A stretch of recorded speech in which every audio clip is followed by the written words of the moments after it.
우리 언론이 김여정을 강등시켰다 뭐 이런 분석을 하신 분들도 있어요. 왜냐하면 또, 미국이 최대 주적이고 뭐 그 실차 본질 절대 변하지 않고 최대 주적인 미국을 제압하고 굴복시키는 데 초점을 맞출 것이다. 뭐 이런 얘기를 했어요. 근데 지내면 안 돼. 댓글 읽어주는 기레기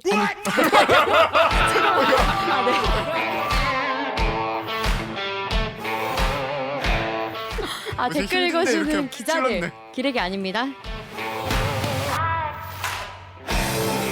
지금 여러분은 본격 KBS 소통방송 댓글 읽어주는 기자들을 듣고 계십니다. 실례지만 대듣기 한 번만 응원해 주십시오. 오늘 영상이 기대되신다면 좋아요를, 앞으로의 대듣기가 궁금하시다면 구독 버튼을 눌러주세요. 저희 이번 코너 뉴스만 보면 야 그런갑다 뭐 그랬는갑다 하는데 알고 보면 아는 만큼 보이는 그쵸? 아만보 코너 되겠습니다. 지난주에 그 북한이 당대회를 했어요. 나는 당대회라고 해서 보통 이제 북한 노동당 아니겠습니까? 맞나? 조선노동당 맞죠? 조선노동당. 조선노동당. 야 당대회 하려면 매년 해야 될 거 아니야 최소한. 최소한 1년에 한 번씩 해야 되는 거 아닙니까? 아무리 하기 싫어도.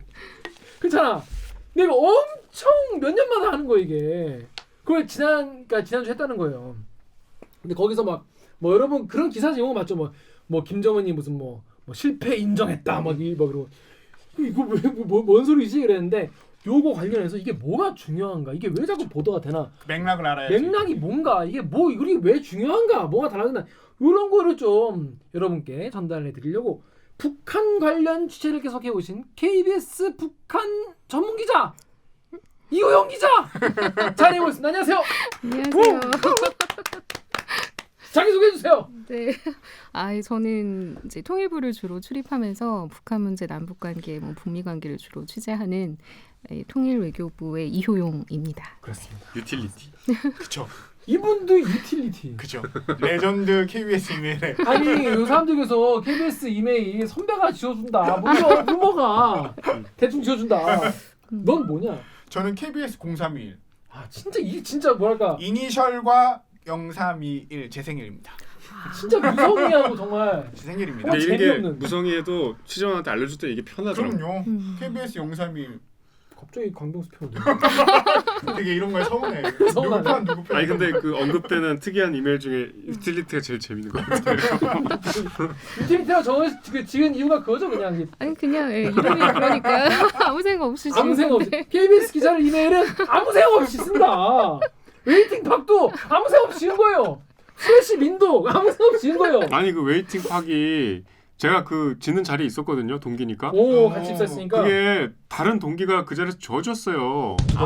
저작권이 내가 봤어. 아니 그때 봤는데 그때는 그냥 제 동기 중에 기발한 그 아이디어가 많은 동기가 져줬어요. 눈사람으로 유명해진 다음에 무슨 인터뷰 보니까 내가 기가 막혀갖고 왜 이렇게 웨이팅 팍으로 전했더니 기자는 기다리는 직업이기 때문에 나 진짜 나 이거 공개적으로 한번 얘기하고 싶어. 10년 만에 밝혀진 진실. 누가 져준 거예요. 혹시 이효영 기자 지금 댓글 읽어준 자들 혹시 그 전에 혹시 보신 적 있나요? 네, 저 자주 봤어요. 진짜요? 여러분 안 보신 건데. 아니 자주 봤어요. 보시고 평소에 어떻게 좀 생각하셨나요? 되게 잘한다 생각했고 되게 유명한 분들이랑 방송하려니까 유틸리티가 훨씬 유명해. 안 계실 때 왜 그동안 안 불렀냐고 하셨어요. 진짜. 그동안 왜 선배 안 불렀냐고. 김정은을 아니 왜 안 불렀냐고는 안 했고 부른 적이 없잖아라고 했죠. 김정은을 욕하십시오. 김정은을 비난하십시오. 뭐 한 게 없어요 최근에. 자 일단 여러분 이 북한 당대회 저는 당연히 당대회 매년 하는 줄 알았어요. 최소한 보통 매년 하지 않습니까? 그러게요. 네. 근데 당대회라는 게 뭡니까 이게 당대회라는 게? 그러니까 북한 이렇게 한 줄로 얘기하면 북한 최대 정치 이벤트 이렇게 얘기를 하고 최고의 의사결정 기구 이렇게 얘기를 하는데요.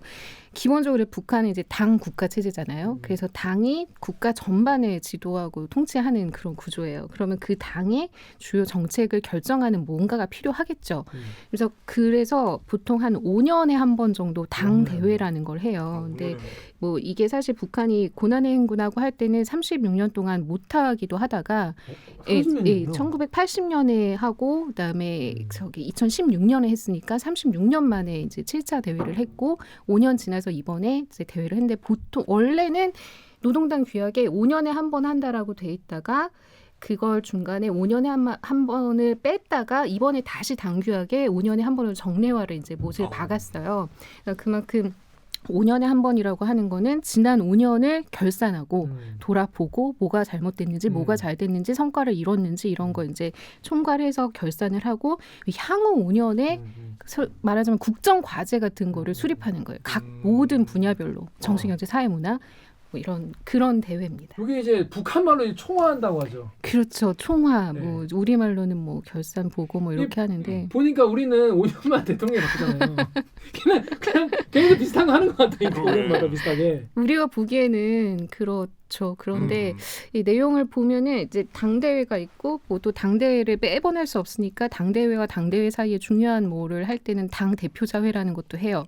그리고 뭐 당 전원회의라는 것도 해요. 그러면 보통 한 1년에 한 번씩 해서 그러니까 요게 이제 그 아주 주요한 노동당의 의사결정 기구들인데 당대회는 그 중에서도 가장 최상위에 있는 이제 그 이벤트이고 정치적인 상징성도 좀 있고 뭐 그런 대회라고 할 수 있죠. 국가발전 5개년 계획 뭐 이런 거 이제 발표하고 네. 대전략 같은 거 세우고 이제 그런 그렇죠, 거네요. 그렇죠. 그럼 근데 그거에서 딱 정해진 대로 한 5년 동안 가긴 가요?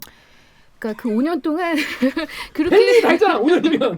그렇죠. 이제 그렇게 추구를 하죠. 근데 뭐 우리도 이제 국정과제 수립해 놓으면 이제 그걸 추구하지만 다 뭐 지키는 것도 있고 못 지키는 그쵸. 것도 있고 하듯이 북한도 어쨌든 노선을 정하는 거예요. 우리의 경제 노선은 뭐 전략적 노선은 뭐 국방의 노선은 이렇게 간다 해서 이 전략 노선을 정해서 그 내용을 주민들 당원과 주민들에게 학습시키고 이제 교양시키고 우리의 기조가 이런 것이니 이걸 알고 너희가 모든 노동 뭐 군사 농업 현장에서 일을 해라 따라와라 그런 사상적인 투쟁을 해라 사상적 무장을 해라라는 것을 하는 아주 큰 이벤트인 거죠. 네. 그런 이벤트라고 합니다. 근데 이번 그 당대회에서 김정은 이제 그 김정은 위원장이 이제 지난 경제 과제가 엄청나게 미흡했다 이렇게 인정을 해버렸어요. 맞아요. 그래서 약간 기사가 이제 딱 거기에 딱 제목이 네, 나왔는데 네. 보통 이제 김정은 위원장인데 뭐 수령은 아니잖아요. 그렇죠. 기본적으로. 수령은 김일성만이 수령은 수령이죠. 김일성만 네, 있는데 네. 기본적으로 이제 당 국가 그리고 이제 수령 이제 뭐 이게 뭐 국민은 뭐 몸이고 뭐 당이 뇌수고 뭐 어쩌고 네, 그러니까 있죠. 몸같이 네, 비유해서 네. 그 수령은 무오류의 존재다. 이제 그런 음. 최고 존엄, 절대 존엄은 절대 틀 리가 없다는데 그렇죠. 김정은이 이거에 대해서 약간 음.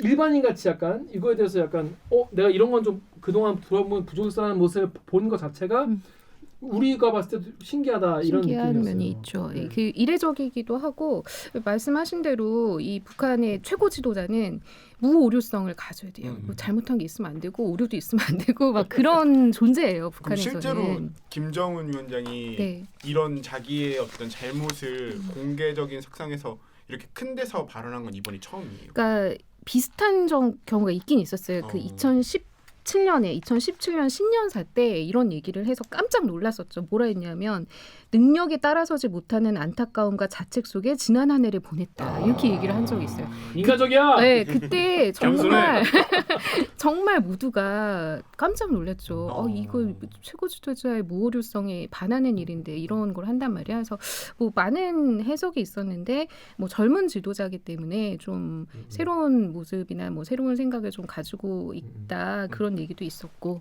그랬었죠. 그렇습니다. 자 그런데 이 기사 전반적으로 달린 댓글이 요런 게 많았어요. 네이버에 몰루 땡땡땡님이 야 북한 소식 이제 궁금증 1도 없다. 지들이 알아서 하겠지. 이런 분들이 계셨습니다. 이 보면은 북한 관련 기사는요. 남북 관계가 아주 좋거나 네. 아니면 남북 관계가 아주 안 좋거나 둘 중에 하나일 때만 관심이 있고 연락사무소 막 폭발하고 연락사무소 터지거나 뭐 미사일을 쏴서 일본 넘어가거나 이럴 때 아니면은 하노이에 가거나 이럴 때 아니면은 사실 이게 너무 출렁이단 말이죠. 대북주가 대북주가. 네. 여기서 덕후의 익명님 같은 경우에는 북한 이슈는 나도 신경 안 쓰는데 주식장에서 난리다. 진짜 니네는 눈으로 못 껴가게 된다. 북한 괜히 이게 중요한 게 아니다라고 얘기를 했는데 일단 이 당 대회에서 발표한 것이 우리나라 사람들한테 이 기사가 중요한 이유랄까? 이런 게 뭐가 있을까요? 왜 이게 이 기사가 중요할까요? 저도 이제 북한 기사를 쓰면 제일 많이 보는 댓글이 그거예요. 관심 없다. 수신료 받고 이딴 기사 쓰지 마. 아, 국내 기사는 열심히 찾아서 써라. 그런 윤석열이나 주더라. 이렇게. 그런 얘기 정말 많이 듣는데요. 네. 근데 이거는 이제 가장 1차적으로 가깝게 생각을 하면 그 우리 뭐 경제나 안보에 직결되는 이슈이기 때문에 우리가 북한이 무슨 생각을 하는지 어떤 행동을 지금 하고 그 행동의 의미가 뭔지 그 앞으로 어떻게 나올 것인지를 알아야 이제 대비를 할 수 있다라는 그런 측면이 하나가 있고요. 또 하나는 이건 뭐 좀 긴 얘기인데 그러니까 긴 호흡으로 보면은 뭐 통일 문제, 그러니까 남북 문제에 대해 약간 본질적인 부분이기도 해요. 그러니까 우리가 북한하고 왜 관여하며 살아야 돼? 북한하고 그냥 남남처럼 살면 그만이지. 우리가 38선 군사분계선 튼튼히 지키면서 안보나 이렇게 확실히 하고 그쵸. 넘어오거나 공격하지 못하게만 하면 되는 거지라는 생각을 할 수가 있는데 사실 북한 문제는 그렇게 단순하지가 않아요. 그러니까 이렇게 한반도는 되게 작은 땅덩이인데 이 한반도를 지금 공유하고 있단 말이죠. 그렇죠. 그러면 북한에서 무슨 안 좋은 상황이 생기면 뭐 쉽게 얘기해서 북한에 코로나가 창궐을 하면 뭐 북한에 아프리카 돼지열병이 창궐을 하면 아니면 북한에 뭐 산림훼손이 심각해서 뭐 수질 오염이나 뭐 이런 것들이 굉장히 심각해지면 우리는 한 땅덩이기 때문에 영향을 받을 수밖에 없어요. 그래서 북한 문제에 근본적으로 우리가 뭐 관심을 두지 않고 살자라는 얘기가 할 수 없는 그런 부분이 있죠. 이게 이번 당대회를 보면 앞으로 5년 동안 어떻게 이제 북한이 갈지에 대한 이제 대전략 큰 그림을 이제 딱 그려주는 그런 거지 않습니까? 근데 이런 내용보다도 내용도 내용이지만은 우리가 보는 건 영상과 사진밖에 없잖아요. 네네. 근데 정말 생경한 사진. 그러니까요. 나는 자료 화면인 줄 알았어. 왜냐? 우리가 아무도 마스크를 안 쓰고 있어. 네. 몇백 명이 모여 앉아 있는데 네. 빡빡하게 뭐 아카데미 시상식 같이 쫙 앉아 있는데 아무도 마스크를 안 쓰고 아재들이 쫙 앉아 계신 거예요. 그 북한은 그런 거리두기 이런 거 안 합니까 지금? 아니 북한도 사회적 거리두기 하고요. 북한도 마스크 다 쓰게 하고 굉장히 철저하게 방역을 강조했어요. 지금도 하고 있어요. 뭐 노동신문 당 대회 직전까지도 이 초특급 방역이라고 하거든요. 그쪽에서 지금 초특급 방역의 이 전선을 튼튼히 지켜서 이 당 대회를 보위해야 된다. 보위해야 한다. 코로나로부터 보유해야 한다. 예, 이런 이제 얘기들을 계속해서 그렇죠. 계속해서 강조를 했었고 실제로 뭐 작년 초에 뭐 국경 폐쇄하고 뭐 이런 건 물론이고 마스크, 뭐 손 소독, 그다음에 뭐 발열 체크. 이 북한 TV를 보면 우리랑 똑같은 장면, 똑같은 캠페인성의 그런 방송들이 계속 나와요. 악성 비루스라고 해요. 그 악성 바이러스.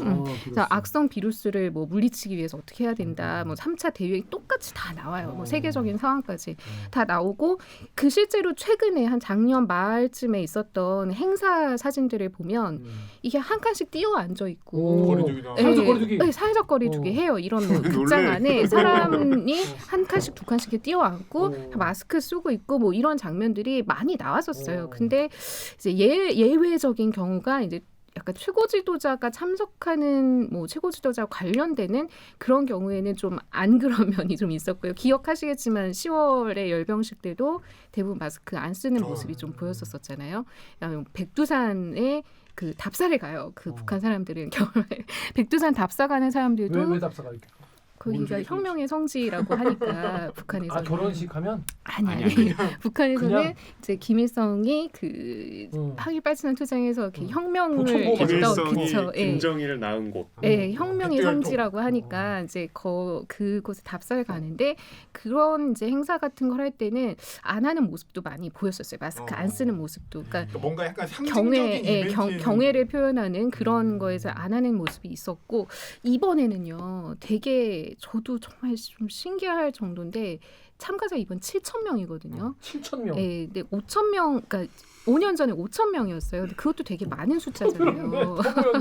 그래서 이번에는 대부분 그 규모가 좀 줄 것이다. 이제 코로나의 영향으로 규모가 좀 줄 것이다. 그리고 아마 이 회의장을 뭐 한 2곳 정도로 분산을 해서 이렇게 주요 인사들은 이제 이쪽 회의장에 있고 이제 좀 그냥 이렇게 경청만 하는 이 방청자 이런 사람 또 다른 회의장이 있어서 그걸 약간 원격으로 연결하는 식으로 방역을 좀 하지 않겠냐 많은 예상들이 있었는데 다 예상이 다 깨지고 7,000명이 마스크 안 쓰고 한 자리에 앉아 있는 거예요. 빽빽하게. 네, 그리고 이 사진 영상 들어온 걸 보면 이 복도에 이제 이 참가자들이 이 4.25 문화회관이라는 곳에 무슨 문화회관이요? 4.25 문화회관이라는 4.25 곳에 와서 이제 복도에 전시돼 있는 뭐 김일성, 김정일 사진 이런 것들을 이렇게 구경을 하는데 복도에 그 많은 사람이 빽빽하게 마스크도 안 쓰고 그걸 구경하는 장면들이 다 나와요. 근데 너무 재밌는 건 이렇게 버스에서 그 버스를 타고 버스 수십 대가 사람들이 실어 나가지고 오겠네. 그 대회장 앞에 내릴 거잖아요. 그리고 내릴 땐 또 마스크 쓰고 있더라고요. 보면 그 대회장에서는 마스크 안 쓰고 또 이제 뭐 어제 부문별 회의를 했다고 부문별, 하는데 네. 그 작은 이제 그건 이제 김정은 위원장이 참석하지 않는 그 분과별로 하는 회의인 거죠. 거기엔 또 마스크 쓰고 하고 그러기도 하더라고요. 그러니까 뭔가 김정은 위원장이랑 같이 있는 거에서는 약간 안 쓰고 약간 그런 그런 느낌인가? 느낌으로 보여요 지금. 네. 뭔가 그러니까 지금까지 김정은 위원장이 마스크 쓴 게 공개된 적 한 번도 없죠. 없죠. 네. 한 그러니까 번도 그게 이제 그 최고 지도자의 그 간지에 대한 그런 게 이게 좀 신경 쓰면 쓰고 웃겨서 그런 거 아닐까요? 쓰면 얼굴 커서 유튜브에서 이렇게 그럴 수 있으니까. 희화화 되잖아요. 희화화될 수 있고 뭔가 봤을 때 뭔가 그 직관적으로 웃기잖아요. 그치, 그러니까 웃겨 보일 수 있으니까 그런 걸 수도 있고 뭔가 최고 지도자의 그 권위에 약간 누가 될 수 있다고 생각하고 장난하는 그러고 거예요. 보니까 진짜 당황스럽네. 아니, 장난을 한 말 같은. 아니 근데 그게 되게 중요해요. 네. 아니 신천지 이만희 교주 같은 경우에도 네. 마스크를 쓰고 나오지 않았습니까? 그분은 이제 신이잖아요. 그분은 재림 예수신데 최근에 그 있잖아요. 김정은이 죽었다. 네. 뭐 그런 기사도 있잖아요. 그쵸. 우리가 그게- 북한 사전에 대해서 너무 모르는 거 이게 지금 뭐가 어떻게 돌아가는지. 근데 근데 김정은 위험설은 되게 자주 흘러나오는 것 같아요. 건강 이상설이라고 해야 되나? 김정은 건강 이상설은 뭐 약간 심심치 않게 나왔었던 거는 같은데 이게 사망설이 꽤 오래 이렇게 좀 유지가 되면서 막 외신에서 이렇게 결국 다 오보로 밝혀졌지만 나오고 했던 거는 이제 작년 5월이었나요? 우리 내니까 예. 그때 했었어요. 예. 아 그때 하셨구나. 네. 이거 왜 이거 어디까지 이거 우리가 믿어야 되냐? 이게 그 녹화하는 날이 그게 터진 날인가 그랬어. 터지기 전날인가 그래가지고 네네. 완전 카오스. 이게 진짜 죽었는데 뭐 안 나오는 거야 사진이 전혀. 근데 우리가 북한에 대해서는 뭐 알 수가 없잖아요. 이게 공개가 안 되니까. 그쪽에서 공개가 전까지 모르는 거잖아요. 공개 전까지 모르는데 사실 이제 우리 정보 능력으로 파악은 하고 있었다고 알고 있어요. 그래서 사실 뭐 그때 정부나 뭐 정보 당국발로 그 계속 이렇게 메시지가 나왔어요. 그러니까 안 믿으니까 그거를 그 사람들이 잘 안 믿죠. 청와대가 아니라고 그랬는데 안 믿고 그러니까 그때 그랬던 건 청와대 기자들이 왜냐면 그때는 제 이제 그 안보실이 잘 알고 있으니까 안보실에 우리 점심 먹으러 가도 되냐? 네네. 드시고 와도 된다. 네. 진짜 안 죽었냐? 네. 아유 뷔페 드시고 오세요 그랬다는 거 아니에요. 그런데도 안 믿어. 사람들이 기자들이 안 믿고 계속 이제 그 다음에 사진이 나왔잖아. 사진이 제일 처음 나오기 무서워. 사진이 옛날 사진이다. 막 이러면서. 아 그랬었나요? 아 그런 네, 일도 있었나? 공장을 인비료 떼고 공장. 네, 공장 그 사진 나왔잖아요. 그 나한테 옛날 사진이다 이거. 그만큼 북한에 대해서 이제 아무도 모르면서 그냥. 뭐 심지어 이렇게 어디 나와서 돌아다니는 그 다 대역이라고 하는 사람도 그 대역이라고. 있으니까.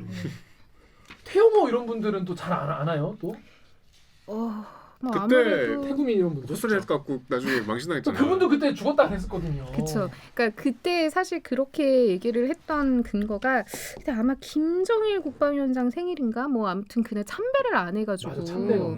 왜 참배를 안 하지? 저렇게 뭐 어디 아픈 거 아니면은 이럴 일이 없을 텐데라고 해서 왜 안 하지? 뭐 이렇게 하다가 이제 뭐 많은 얘기가 나온 거예요. 이제 뭐 어디 특각이라고 하는데 별장, 우리말로 별장, 뭐 어디 원산의 특각에 가서 수술을 받았다, 뭐 심혈관 계통의 시술을 받았다면서 여러 얘기가 확인되지 않은 얘기들이 나왔는데 뭐 이제 외신에서의 오보가 좀 컸고 선배 그때 엄청 힘들었겠어요. 얼마나 괴로웠죠. 빨리 확인해봐라. 확인이 안 되는데. 아니 아니라는데. 확인이 되는데 믿질 않아. 아니 무슨 러시아 소련 의사가 와가지고 뭐 집도를 하고 있다는 둥. 뭐 중국에서 의사 50명이 들어갔다. 중국 50명이 그 다리 있잖아요. 다리 건너가지고 트럭으로 타고 갔다더라. 뭐 별일이 다 있어 그때.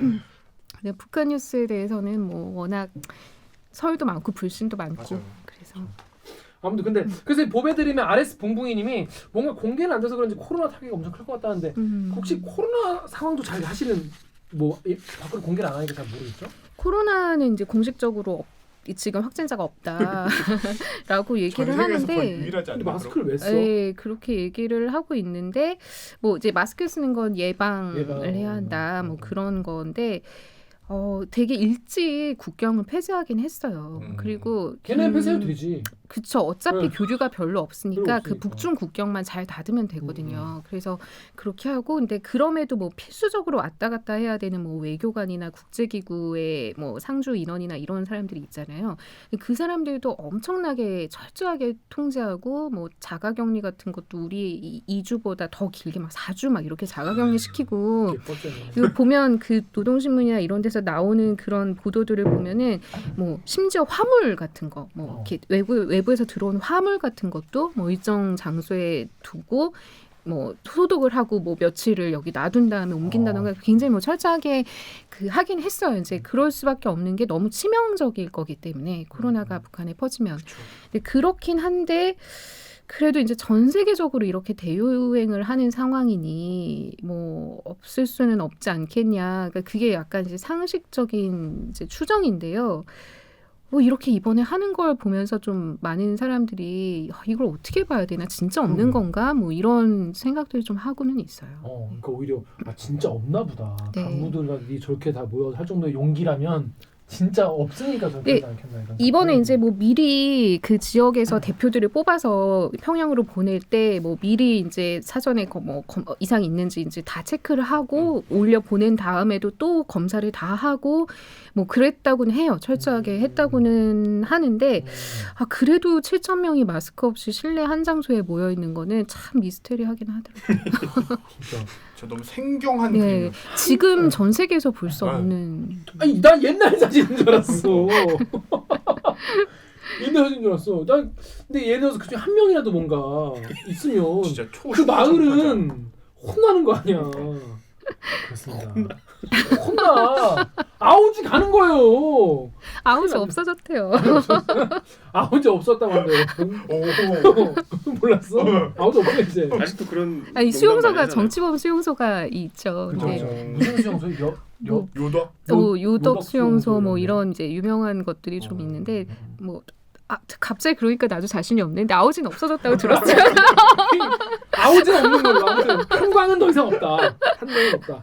자 아무튼 그런데 자 이게 이렇게 이번 당 대회가 5년 만에 열렸고 앞으로도 이제 정기적으로 열겠다. 그러니까 뭔가 이제 제대로 된 트랙에 타겠다는 거 아니겠습니까? 그렇죠. 36년 동안은 우리가 핵만 들고 정말 날씨도 안 좋고 기근도 있고 우리가 고난행군이라 가지고 막 다 허리띠 졸라매고 그렇게 살아오느라 그랬지만은 이제는 우리가 약간 정상적인 궤도를 5년마다 우리가 계속 이제 그 그림을 이제 그려나가면서 하겠다.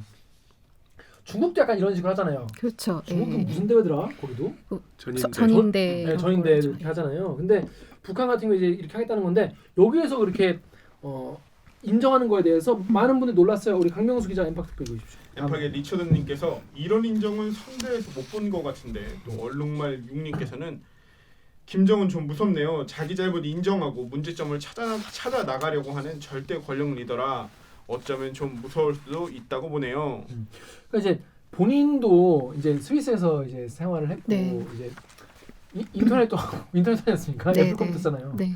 아이맥스 쓰는데 그러니까 자기도 이제 뭔가 세계가 어떻게 굴러가는지는 알 거 아니에요 보면서. 그러니까 뭔가 아버지야 뭐 핵 개발하고 자기 이제 북한을 이제 미제에 이제 이거부터 지켜내겠다고 하지만은 김정은 되게 젊은 나이에 이제 그 이제 최고 권력자에 올랐으니까 제가 앞으로 한 50년은 자기가 이 나라를 이끌어가야 될 것 같은데 한 4, 50년은 그냥 좀 길게 볼 것 같긴 해요. 그런 차원에서 이런 어떤 스탠스가 지금부터 나오는 게 아닌가 싶은데 이거 어떻게 좀 봐야 되고요 이거에 대해서. 그러니까 사실 당대회에서 최고 지도자가 이렇게 얘기하는 경우가 진짜 뭐 그러니까 막 사례를 찾다 보면은 93년인가 노동당 중앙위 전원회의 당대회는 아니고 전원회의에서 김일성 당시 주석이 그 7개년 경제개발 계획이 있었어요. 이제 그 성과를 평가하면서 일부 주요 지표들이 계획에 미달했다. 뭐 이렇게 밝힌 적이 있었다고는 해요. 이제 찾다 보니까 이렇게까지 나오는데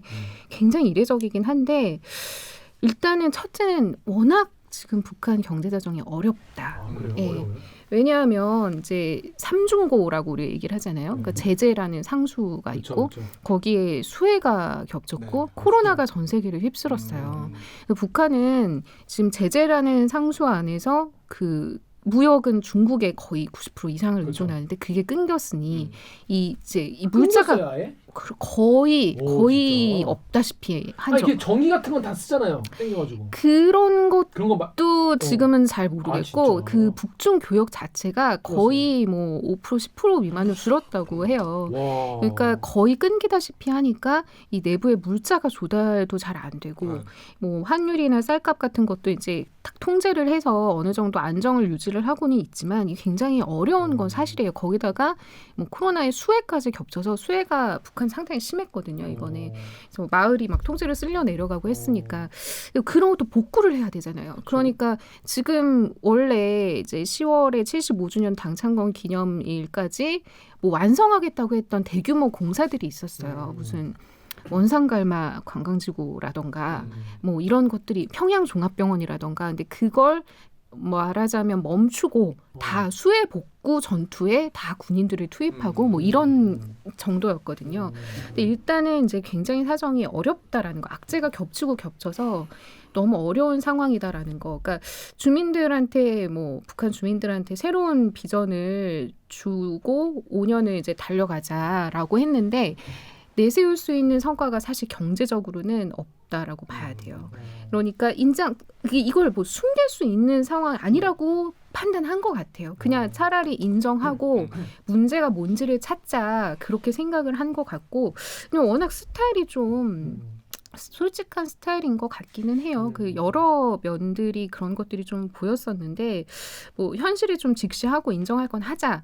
그리고 거기서부터 해법을 찾자. 뭐 이제 이런 얘기인 것 같고 이번에도 보면은 뭐 각 부문에서 뭐 여러 문제들을 빠개놓고 투시하였다. 뭐 이런 표현을 쓰거든요. 뭐 정말 문제가 뭔지 찾아보자. 그래서 뭐 4개월 동안 상무조, 그러니까 우리로 말하면 TF팀을 운영했다는 거거든요. 그래서 각 부문별로 파견을 해서 여기서는 어떤 문제가 있었고 왜 우리가 이 성과에 미치지 못했냐. 그러니까 어떻게 보면은 과거에는 그 국가가 일방적으로 전략, 뭐 계획, 그다음에 수립해야 되는 성과 이런 것들 다 일방적으로 정해서 하다를 했는데 그러니까. 이러다 보니까 이게 잘 안 돼요. 이게 뭐 외부적인 요인은 점점 더 어렵고 잘 안 되니까 이번에는 아예 이거를 실제로 수행할 사람들 그러니까 여기 모인 7,000명이 사실 북한의 이끌어가는 핵심들이라고 볼 수 있거든요. 이 수행할 사람들한테 직접 문제를 너희가 한번 찾아봐라. 현장에서 찾아봐라. 지금까지 그렇게 안 한 거야. 네, 뭐 안 하진 않았겠지만 이번에는 그런 걸 굉장히 부각시켰다라는 거. 그러니까 이런 프로세스를 잘 막 이렇게 상세하게 공개한 것도 뭐 거의 처음인 것 같아요. 뭐 상무조를 뭐 해서 어디에 파견해서 뭘 그러니까 료해하였고 뭐 이런 얘기들을 앞에 쭉 하거든요. 그래서 이게 좀 샅샅이 정말 그 문제를 파헤쳐서 새로운 계획을 수립해야겠다라는 필요가 굉장히 절실한 필요가 있다. 그러니까 새롭게 추스르고 이제 하려면 인정하고 갈 수밖에 없는 그런 상황이 있었다라고 보여요. 아니 근데 이게 참 공허한 게 이게 기본적으로 경제를 모르더라도 국가 경제가 돌아가는 가장 단순한 구조는 어디선가 돈을 벌어와야 되잖아요.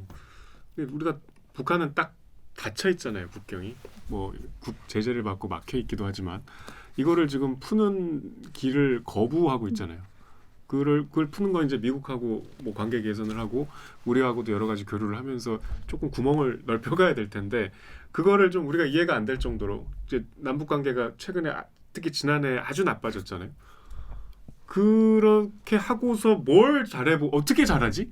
돈을 벌 구다리가 없는데 실패를 인정해서 뭘 잘해본다 한들 이게 지금 그러니까 저는 도대체 북한이 어떻게 지탱이 되는지 궁금하거든요. 네. 돈은 어디서 벌어 도대체? 그 북한 경제를 연구하시는 분들 얘기를 들어보면 신기할 정도로 굉장히 이제 이해가 안 갈 정도로 그 북한이 말하자면 자력갱생을 할 수 있는 기반을 지난 9년 10년 김정은 위원장이 집권한 그 9년 10년 동안 많이 갖췄다고 평가들을 하시더라고요. 그래요? 예, 그 내부적으로도 어느 정도 굴러갈 수 있는. 그래서 작년에 만약에 코로나라는 정말 그 대형 악재가 터지지 않았다면 그러니까 코로나가 교역만 방해하는 게 아니라 내부 경제활동도 굉장히 위축시키잖아요. 그런 게 아니었다면 뭐 지금만큼 그렇게 어려워지지 않았을 수 있다. 그러니까 이게 자력으로 경제를 어느 정도 꾸려나갈 수 있는 그런 토대를 많이 갖춰놨다라고 평가들을 하시더라고요. 뭐 어떻게 신기하죠. 신기하다. 농사만 짓나? 신기하다. 이번에 김정은 위원장이 네. 그 당 지도부가 이제 싹 이제 개편이 됐는데 네, 네. 총 비서로 추대가 됐어요. 네, 네, 네. 전 이런 게 늘 궁금했어요. 아니 지들끼리 아, 어차피 네. 제일 높은데 뭘 또 추대를 하고 왕관 하나 더 얻는 거 아닌가? 비서 그 뭐 어디 비서가 높은데 근데 총비서 그 김정일 국방위원장도 한 번 더 자기가 한 번 더 추대되고 그랬을 것 같은데 무슨 뭐야 푸틴은 서기에 뭐 총서기 막 이렇게 올라갔잖아요. 이게 무슨 의미가 있는 거예요 이게? 그러니까 이게 이제 노동당이 당 국가 체제에서 이제 최고의 어떤 지도 기관이라고 했잖아요. 노동기관의 노동당의 그 이제 최고 우두머리를 누군가 이제 할 거 아니에요. 근데 김정은 총비서가 됐죠 지금. 이 김정은 총비서는 집권 이후, 그러니까 아버지가 그 사망한 이후에 노동당에서의 그 최고 지도자의 이름으로만 지금 이제 세 번째 이름을 가졌어요. 처음에 2012년에 집권 초기에는 제1비서라고 했었고 5년 전인가요? 그때 5년 전 당대회 때 그 위원장, 노동당 위원장이 됐었고 우리가 지금 그렇죠. 부르는 위원장. 노동당 위원장. 그 우리가 부르는 위원장은 국무위원장인 경우가 더 많고요. 아무튼 뭐 그건 나중에. 그다음에 이번에 다시 총비서가 됐어요. 근데 이 의미를 사회주의 국가의 어떤 체제로 이해를 한다면 그 일반적인 그 당 조직 체계의 뭐 복원 이런 의미가 있다고 해요. 왜냐하면 뭐 베트남이나 중국이나 뭐 이런 사회주의, 뭐 공산주의 이런 국가들이 보면은 비서 내지 서기, 그러니까 맞아요. 그 같은 총서기. 말인데 총비서, 총서기 이런 직함을 가지고 가지고 이렇게 하지. 사실상 그 노동당의 위원장이라고 하는 거는 어떻게 보면 조금 이 사회주의 노동당 체제에서는 약간 기형적인 그런 뭐 직함이었었다고 봐야 될 것 같아요. 그래서 처음에 그럼 집권 초기에는 왜 총비서를 안 했느냐? 그때는 이제 아직 그 아버지의 어떤 그 뭐 이런 뭐 추모 뭐 이런 것도 있었고 더 좀 받들어서 자신의 어떤 업적을 좀 공고하고 쌓아야 하는 그런 과정이 필요했기 때문에 처음에는 아버지가 총비서인데 빌드업이 필요하고 했구나. 그쵸. 아버지가 총비서였다가 이제 그 사망했는데 내가 대뜸 총비서가 될 수는 조금 없는 그런 분위기잖아요. 그래서 국민들도 아들이랑 총비서는 갑자기 그치. 물론 그 혁명 그 혈통이 있지만 그 혈통이 있지만은 갑자기 총비서라고 하면 좀 약간 거부감이 들 수도 있고. 그렇죠. 그럴 그래서 수도 있었겠네요. 쫙 빌드업이 필요했던 거죠. 그래서 처음에는 그 아버지 김정일을 영원한 총비서로 추대를 하고 본인은 그건 뭐예요? 영원한 총비서, 영원한 총비서. 이 총비서라는 직함은 이제 아버지가 갖는 것이다. 약간 그런 의미인 거죠. 건사를 하고. 네, 하고 본인은 이제 약간 겸손한 그런 명칭이라고 해야 될까요? 제1비서라는 그런 이제 명칭을 가졌다가 이게 5년 그 뒤 5년이 지나면서 어느 정도 이렇게 4년 지나면서 공고화됐다고 보고 2016년에 노동당의 그 위원장 직제를 만들어요. 그래서 위원장과 부위원장들이 있어요. 그리고 각 도의 도당 위원장들도 있고 뭐 이런 식으로 이 예전에 다 비서라고 쓰던 명칭을 이제 위원장 체계로 직제를 바꾼 거예요. 직제 개편을 한 거예요. 그랬다가 이제 이번에 다시 그거를 다 비서, 뭐 총비서, 책임비서 뭐 이런 식으로 다. 그래서 우리가 많이 아는 뭐 리수용이나 김영철 부위원장, 북한 부위원장, 위원장 너무 많잖아요. 근데 이번에 노동당 내에서의 어떤 명칭은 다 비서로 바뀐 거예요. 그래서 뭐 이제 여러 의미가 있는데 뭐 이제 뭐 아버지나 할아버지의 반열에 올랐다라는 이런 자신감 뭐 이렇게 평가를 하기도 하고 또 뭐 유일 영도 체제를 이제 공고화하려는 뭐 그런 것도 있고 그다음에 좀 더 사회주의의 어떤 국가들의 보편적인 당 조직 체계로 복원해서 어떤 사회주의 정상 국가화 뭐 이런 걸 추구하려는 모습일 수도 있고 뭐 여러 가지 의미가 있죠. 사실 집권 초기만 해도 뭐 장성택이나 뭐 이렇게 되게 그 시끄럽지 않았습니까? 네, 막 네. 하루아침에 사라지고 무슨 회의에 안 나오면 뭐 조선일보에서 총살당했다더라. 근데 그 다음 달에도 나오고 막. 그쵸. 근데 그런 게 약간 좀 어느 정도 정리가 좀 되고 공고화가 됐다고 좀 봐야겠네요. 그러면. 이제 권력은 공고화됐다고 봐야 될 것 같아요. 그리고 이제 그 김정은 위원장이 뭐 체제를 유지할 수 있겠느냐, 너무 어린 나이에 집권을 했으니까 그렇잖아요. 그런 얘기가 불과 한 4, 5년 전, 그러니까 저번 당대회 때만 해도 그게 되게 관심이었던 것 같아요. 그래서 그때 제가 기억나는 제목이 뭐 즉위식 뭐 이런 표현했었어요. 김정은의 뭐 셀프 즉위식 뭐 이런 표현 썼었던 것 같아요. 그러니까 그 뭐 어떤 외부의 뭐 이런 것들은 그때도 별로 초청 외부 인사를 초청하거나 하는 건 별로 없었고 어떤 당 대회라는 큰 대회를 통해서 즉위식을 했다 뭐 이런 표현을 그때 했었던 것 같아요. 그러니까 근데 그게 이제 4년 5년이 더 지나서 지금 좀 명실상부 권력의 공고화는 좀 이루어졌다 그렇게 보이는 거예요. 그런데 이런 댓글이 있었습니다. 정육 기자 여기 네이버에 철님 댓글 읽으십시오. 철땡땡님이 정은이가 갑자기 권력이 커지는 여동생을 부담스러워했다고 보는 게 맞을 듯. 역사에서도 권력 때문에 가족 간에 피바람이 불었던 게 비일비재했지. 그 이번에 당연히 우리는 2인자 하면 일단 김여정 아니었습니까? 그 김여정 위원장이 우리 그 김여정 부위원장이죠. 네네. 부부장. 제1 부부장. 제1 부부장이 김여정 부부장이 그 남북 관계 좋을 때는 생글생글 웃으면서 이렇게 하다가 갑자기 분위기 안 좋아지니까 문재인 대통령한테 막말을 하면서 폭파시키고 연락사무소 폭파시키고 갑자기 안면몰 싸고 그래가지고 사람들이 되게 좀 충격 먹었단 말이에요. 그렇죠. 어떻게 이게 화전양면 전술 그 자체 아니냐.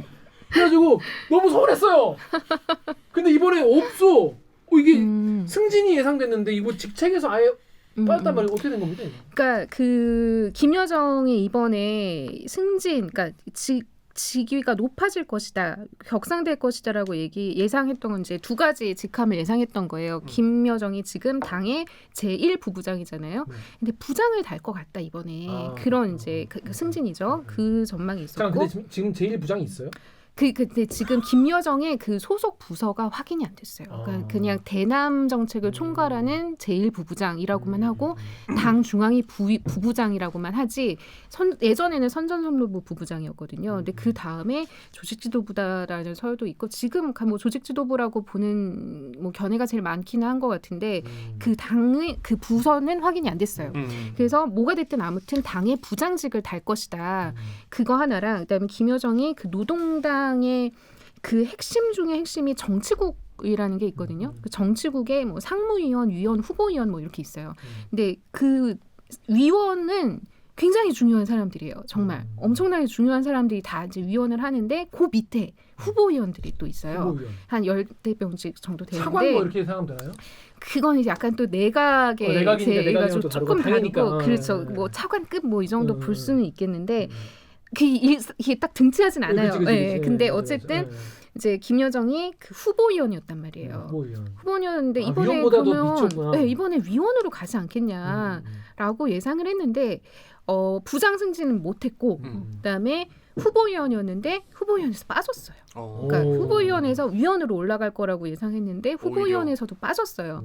그러니까 강등이라고 뭐 할 수는 있죠. 할 수는 있는데 뭐 그게 이제 실권이다, 권력을 잃었다라고 볼 수는 없을 것 같고. 동생인데 뭐. 네. 혈통은 이번에도 어떻게 이렇게 안 주석단에 앉은 그 좌석 배열을 보면은 2열에 앉았거든요. 김정은 위원장 1열, 그다음 그 바로 뒤에 2열에 앉았거든요. 한 4, 5열까지 있었던 것 같은데 어쨌든 한 그 호명을 하거든요. 뭐 당 중앙위 이번에 뭐 집행위원회 선거하였다고 해서 쭉 막 이렇게 뭐 몇십 명 이름을 부르는데 20번째인가 불렸었어요. 그래서 대략 뭐 그 정도의 서열, 권력 서열 안에는 들어 있다라고 보이는데 왜 직함을 뗐느냐 이게 이제 궁금한 거잖아요. 근데 일단은 1차적인 이유는 대남 대미 사업을 맡았는데 성과가 없었잖아요. 그러니까 뭐 신상필벌 뭐 그런 차원에서 이번에 이제 인사의 특징을 보면 경제 관료들이 굉장히 좀 약진했고, 그랬다고 예, 하더라고요. 그다음에 뭐 군 관련된 사람들도 많이, 그러니까 성과가 있는. 그 지난 이제 5년 동안의 최대 성과라고 하면 뭐 핵무력의 완성이라고 지금 가장 강조를 하고 있으니까 어쨌거나 신상필벌을 되게 이번에 좀 강조하는 분위기거든요. 근데 김여정은 대남 대미 사업에서 어쨌든 성과가 없잖아요. 그러니까 명분이 없는 거죠. 승진을 시킬 수 있는. 그 승진 그러니까 거기가 그러니까 왕조가 아니라 왕조면 그냥 내 동생인데 뭐 그치. 어쩌라고 뭐 이럴 텐데 네. 어쨌든 형태로는 그래도 당의 어떤 구색이 있고 거기도 시스템이라는 게 있고 그쵸. 조직이 있고 네. 거기도 그 내부의 사람들의 의견이라는 게 있고 그러니까 그걸 이게- 아예 무시할 수는 없는 거군요. 그럼요. 이 젊은 여성이 뭐 백두혈통이라는 그 이유만으로 뭐 성과도 못 냈고 어떻게 보면 성과가 굉장히 나쁘다고 볼 수 있는데 승진을 시키고 고위직 올리는 거는 뭐 내부적으로 그렇게 좋은 영향을 주지 않을 거고 이거는 좀 또 이렇게 재밌는 해석이 있는데 우리 언론이 김여정을 강등시켰다 뭐 이런 오. 분석을 하신 분들도 오케이, 있어요. 오케이, 왜냐하면 너무 2인자 뭐 사실상 후계자 뭐 이렇게 얘기를 했고 이번에 김여정의 격상 뭐 지위 격상이 가장 주목되고 이런 기사를 우리가 되게 많이 너무 프로젝트를 썼거든요. 많이 그래서 이게 이제 그 북한에서는 사실 이제 부담스럽지. 금기시되는 아. 그런 말. 북한에서는 후계자 이런 거. 2인자는 굉장히 위험해요. 네, 2인자로 지목되면 그 사람 굉장히 위험해요. 그쵸. 네. 죽잖아. 목숨 내놓은 거지. 목숨이 위험하잖아. 그래서 좀 너무 이제 남한 언론에서 뭐 이거는 이제 약간 재밌자고 하는 아니, 그럴 얘기인데 수 있어요. 네, 약간 그런 면이 오히려 그런 결정을 하는데 부담이 됐을 수 있다. 그런 분석도 있어요. 한국 기자들이 나대가지고 그 충분히 설득 있는 얘기입니다. 김여정 씨가 김여정 그만해 이러고 있었을 텐데 근데 뭐 아마 그 역할이 줄어들거나 하진 않을 그렇지 거예요. 않겠죠. 예, 그치. 국정 운영에 깊숙이 관여할 하던 가락이 있고 또 동생이니까 뭐 하겠죠. 자 그런데 이번에 아까 말씀하신 대로 경제관료 그 보니까 3분의 그러니까 그 그러니까 군 쪽 인사는 한 3분의 1로 줄어들고 경제관료 인사가 한 3분의 2 정도 늘어났더라고요 이번에 갈릴 때. 그러니까 이게 이제 뭐 여러 부문의 선거가 있었기 때문에 선거요? 그러니까 그 뽑잖아요. 중요한 뭐 위원, 후보위원, 당 중앙위원, 뭐 선거라는 정치부위원 거예요?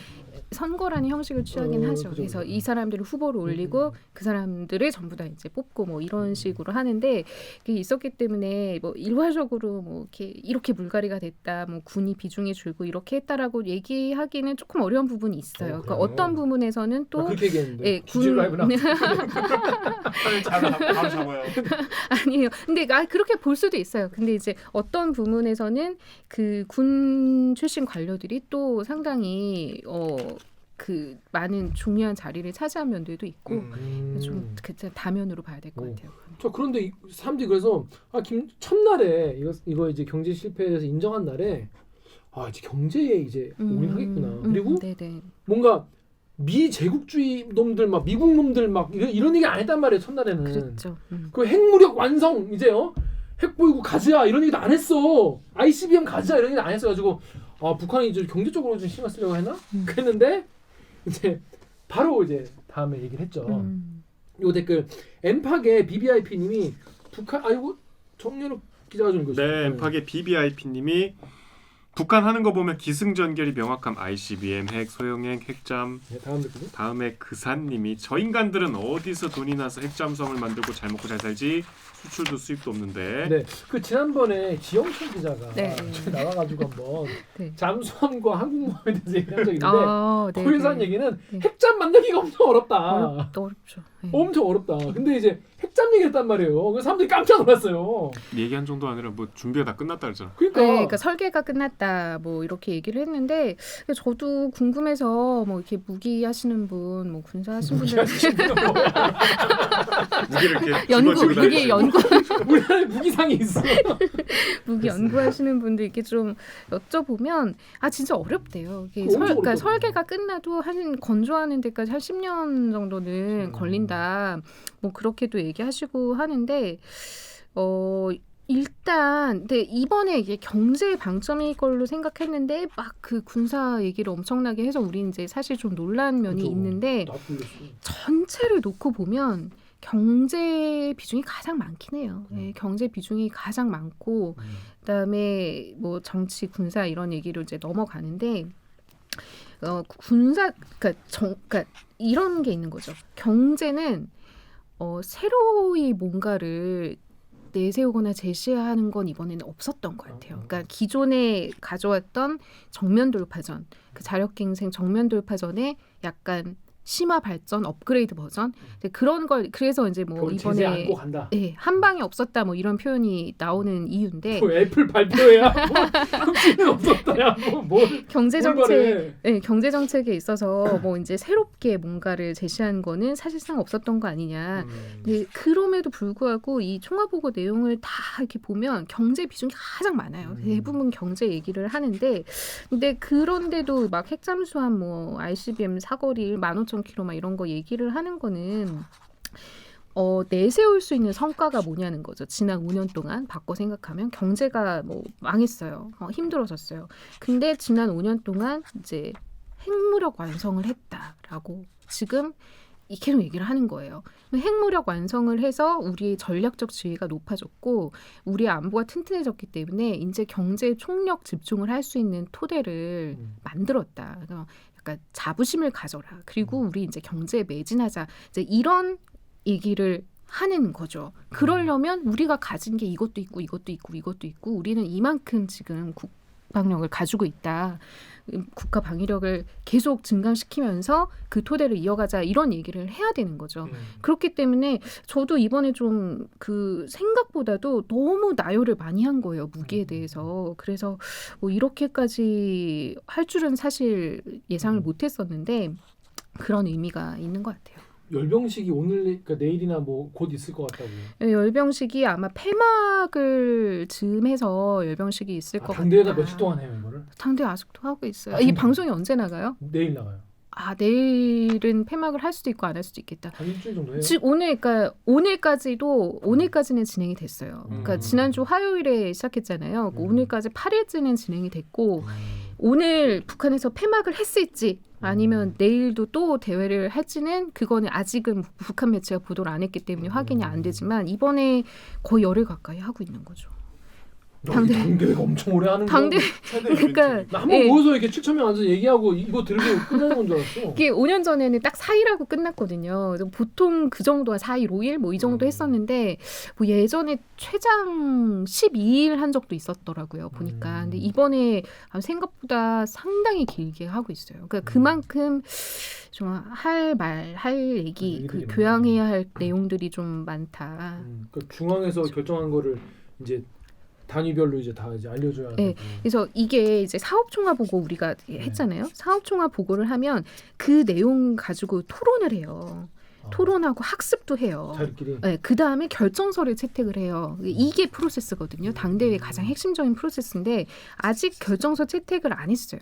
왜냐하면 이제 예전에는 사업총화보고 하루 반인가, 5년 전에는 짧게 하고 그 다음 날 거의 하루에 뭐 학습 토론, 뭐 그 다음 날 채택 이게 이제 쫙 이어졌는데 이번에는 총화보고를 3일 동안 하고 무려 3일 동안 하고 토론하고 그 다음에 이 결정서 초안 작성 위원회를 만들었어요. 그래서 그 초안 작성 위원회가 분과별로 이렇게 맡아서 지금 분과별 토론에 들어갔다가 어제 오늘 상황이거든요.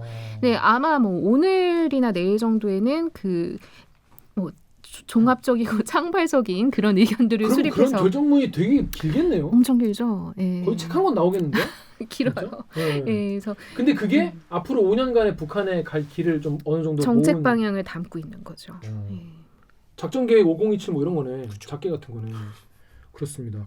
자, 그런데 이 처음에 이렇게 핵무기 얘기 안 했을 때는 사람들이 야, 북한이 이제 바이든 눈치 보는구나. 예. 그랬단 말이죠. 근데 그 다음날 보란 듯이 바로 잠수함 막 하늘 보고 막 아이고 내 주식 날아가네 이랬는데 네, 이 네. 어떻게 이거 봐야 되는지 여기 이 엠팍 댓글 강정수가 얘기해 줘. 클리안까지. 엠팍의 170km님께서 핵 하나만 포기해도 지금보단 1000배 잘 할 수 있는데 그걸 안 하는데요.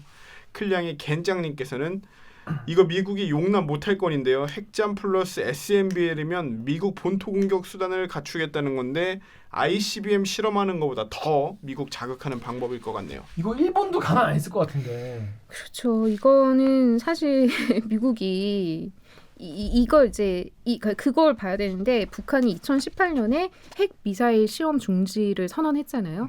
그 다음에 핵실험과 ICBM 시험 발사는 안 했어요. 네, 안 했어. SLBM을 한 번 하긴 했는데 그때 좀 약간 초기 단계여가지고 뭐 그랬었는데 이번에 우리가 전면적으로 핵 미사일 실험을 재개하겠다 한 건 아니에요. 한 건 아닌데 이런 무기들을 막 열거하고 지금 뭐 발전시켜 나갈 것이고 이렇게 하면 무기를 만들려면 당연히 시험 발사, 시험 구동을 할 수밖에 없잖아요. 그렇죠. 그거를 할 수 있다는 예고를 지금 한 상태인 거죠. 그러니까 만약에 뭐 ICBM 뭐 실험하고 SLBM 쏘고 이러면 제재가 더 강화되고 뭐 그런 수준으로 가겠죠. 그래. 그래서 지금 북한도 이렇게 그 쉽게 어떤 결정을 하지는 못하고 있을 거라고 봐요. 그러면 이런 얘기들을 왜 했느냐. 이게 강대강 선대선 이렇게 얘기했잖아요. 강대강 선대선. 그러니까 너네가 어떻게 하냐에 따라서 우리도 대응을 하겠다. 우리 준비는 돼 있다. 네, 우리 다 준비는 돼 있고 강으로 나오겠다고 하면 다 이것도 쏘고 강으로 가겠다.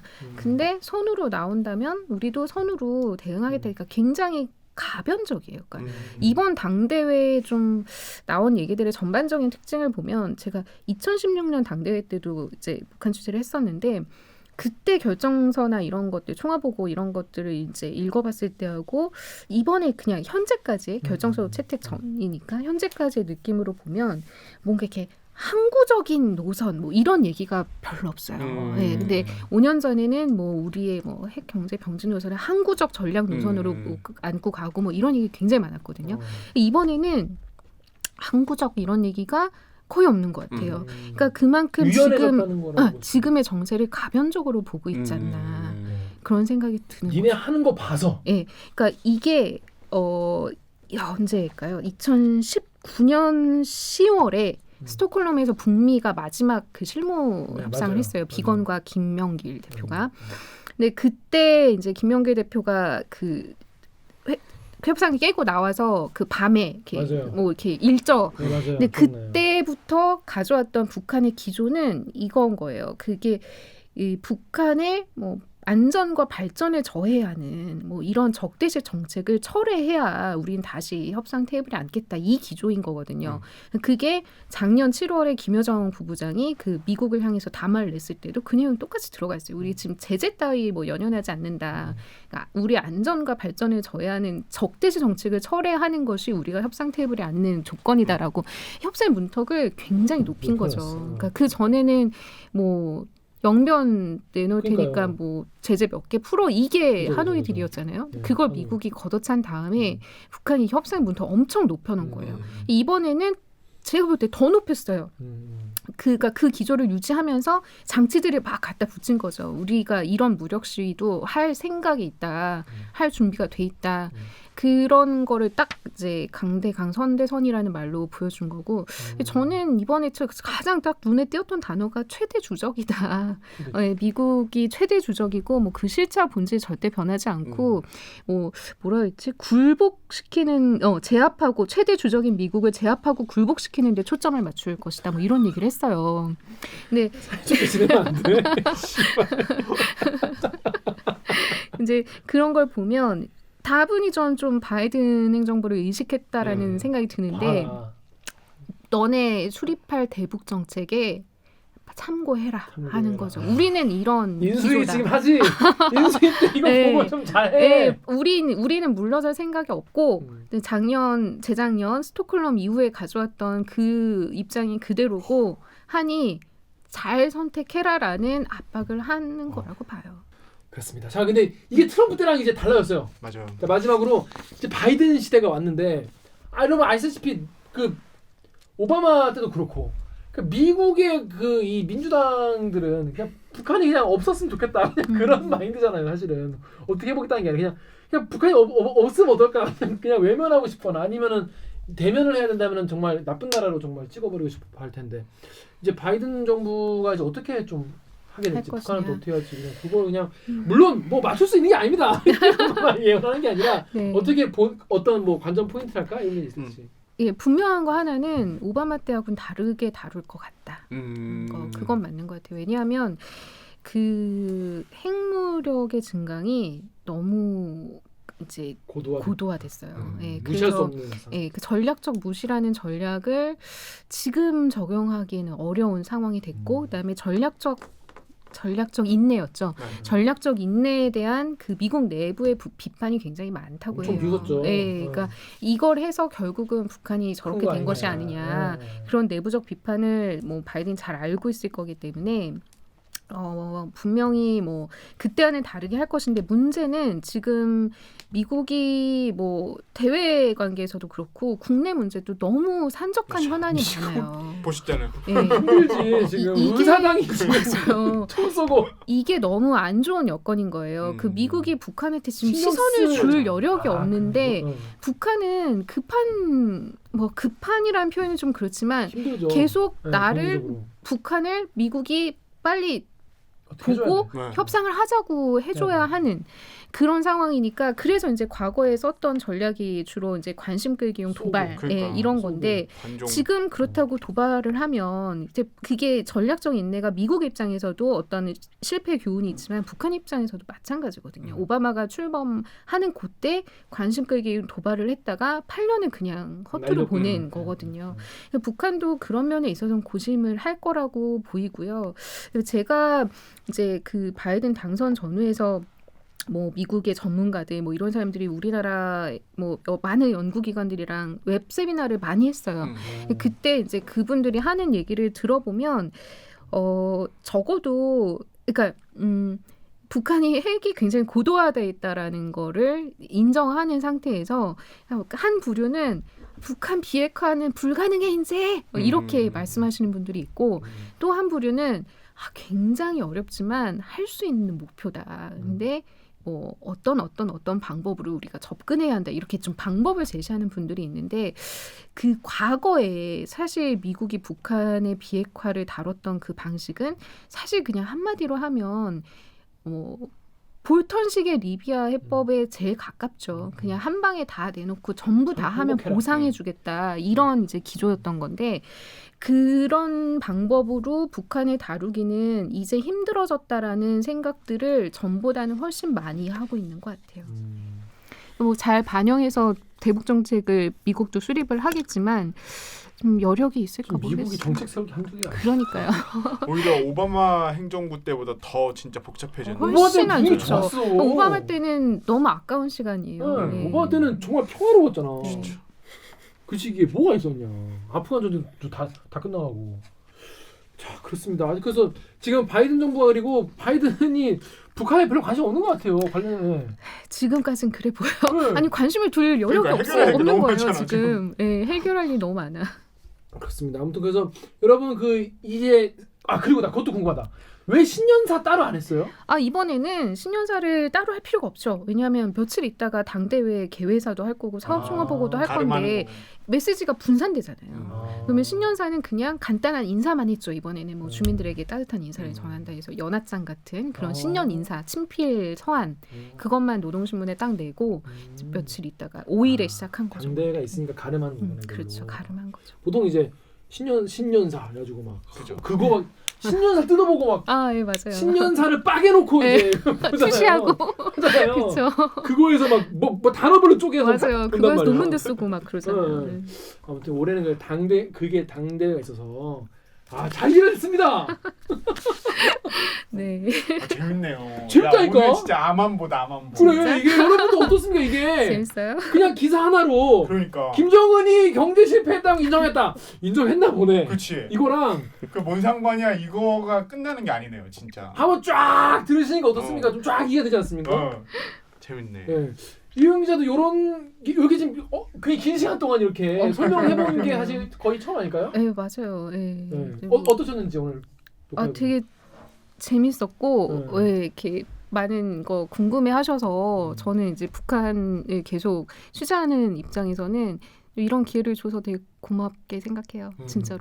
그리고 제가 이렇게 작은 사명감이라고 하면 어쨌든 북한 문제 천착을 해서 계속 취재를 하는 기자 입장에서 좀 많이 설명하고 싶을 때가 있거든요. 이 문제를 우리가 이렇게 바라볼 필요가 있다. 이건 우리가 이렇게 해석할 필요가 있다라는 걸 설명하고 싶을 때가 많은데 뭐 9시 뉴스 같은 워낙 시간이 짧고 뭐 리포트나 출연이나 그래서 뭐 이런 기회를 주셔서 고마워요. 아니 그 북한 기사 같은 경우에는 너무 그냥 북한 관련 기사다. 그러면 그냥 무조건 김정은 죽어라. 그 댓글로 그냥 꽉 차버리고 맞아요. 뭐 뭔가 이제 뭐 논의나 대화나 이런 여지가 없는 그런 분들이 많아요. 그 북한 문제는 진짜 우리 소비가- 사회에서는 정말 너무 갈등적이어서 어떻게 보면 건전한 제일 논의가 안 돼요. 중요하고 국가의 전체 생존과도 네. 제일 직결되는 문제인데 제일 투박하게 다뤄지는 것 같다는 네, 네. 생각이 많이 들어가지고. 그 갈등적인 요소가 너무 많아서 건설적인 논의를 할 수가 없어요. 네, 그게 참 안타까운 아니 점. 분명히 오늘 방송 이거 유튜브에도 저 기자 김정은 얘기하면 저렇게 웃는 거 그러니까. 보니까 김정은 좋아하냐?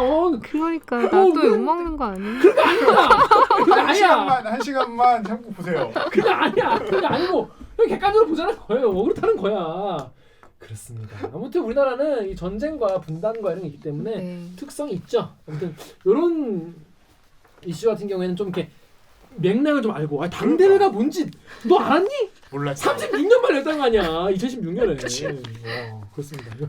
여러분이 좀 그래도 그 어디 가서 좀 북한 문제에 대해서 좀 그래도 얘기할 수 오늘 있는 진짜 북한을 빡에서 투시하는 시간. 빠게도 2시간 시간이 됐어요. 저는 굉장히 알찬 시간이었다고 봅니다. 정 기자 어땠습니까? 네. 네, 그렇습니다. 자, 그리고 오늘 방송도 참여 방법 알려드리면서 마무리하겠습니다. 시작.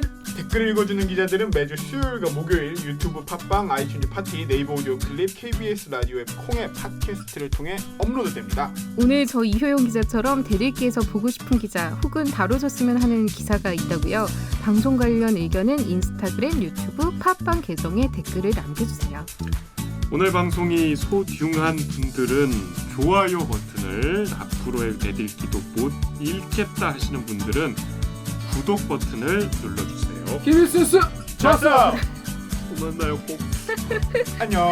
안녕. 고생하셨습니다. 끝나.